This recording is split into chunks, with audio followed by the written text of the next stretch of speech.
Sitting today at the head table with the Cardinal Prefect of the Congregation for Consecrated Life and the Secretary, Archbishop Carballo. It's a wonderful thing to experience the unity and the universality of the Church. I think it was a wonderful experience of the solicitousness of the Church toward her religious and her desire to understand them and to promote the value of religious life at all the levels within our Church in America. I believe that the number that came to the press conference today, the journalists, the general superiors, are there because so many lives have been touched by major superiors and their women religious. Their lives have been touched in hospitals, in schools, on the streets. When religious appear, they have a sense that God is with them. And so there is a great interest in the future and a great gratitude for the past. The message that I will bring home to our members and to the sisters in the communities that those members represent is the message of the importance of religious life, the legacy on which we stand as women religious in our country. We stand on a legacy of a powerful work of God. And it is now in our hands to realize that in our times and to create something that others will receive in the next generations. To exhort us to living this great gift of consecrated life really well for the sake of God and His kingdom.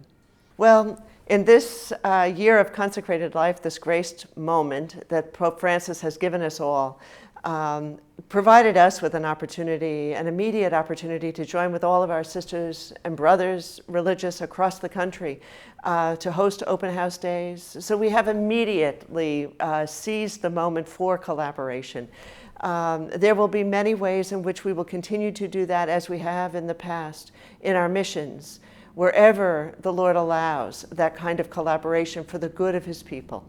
It is possible to have two conferences in the United States of women religious, as is possible to have a conference for religious men and a conference for religious women, which is very common in very many nations. The two conferences of women religious in our country presently serve a diversity of needs among the communities who are members of these conferences. I often think of it that there are many manifestations of the Franciscan charism, which is but a value and a richness to the Church. And similarly, I think that there is a richness that's brought to the universal Church by way of more than one conference in our country at this time. Well, I should tell you what it was like for us as a new community that is still in its foundational years to receive news of the Apostolic Visitation and then actually to experience it. As a superior general and with my council and other leaders of the community who are major superiors, the first work, after we had a visit with Mother Claire, I had a personal visit with her, which was really a moment to relish the gift we had been given in our charism. You know, by her probing questions, asking us to reveal what the meaning of our particular charism was. Then we were asked to fill out a great deal of documentation, actually, which was a work we embraced enthusiastically. And in embracing it, what we realized was that it had prepared us well for our first chapter of affairs. It gave us a forum for self-reflection and self-evaluation.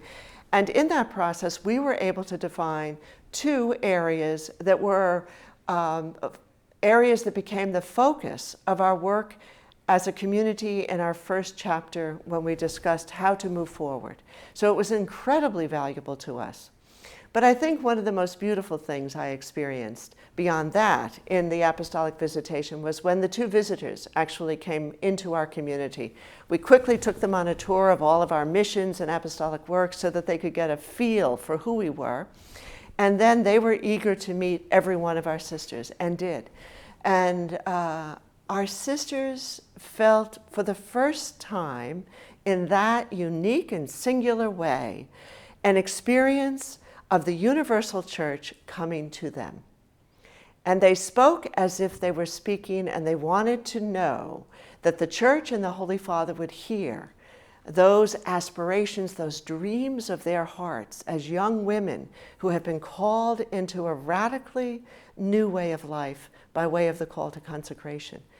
And I think in that, they felt closer to the church universally and globally.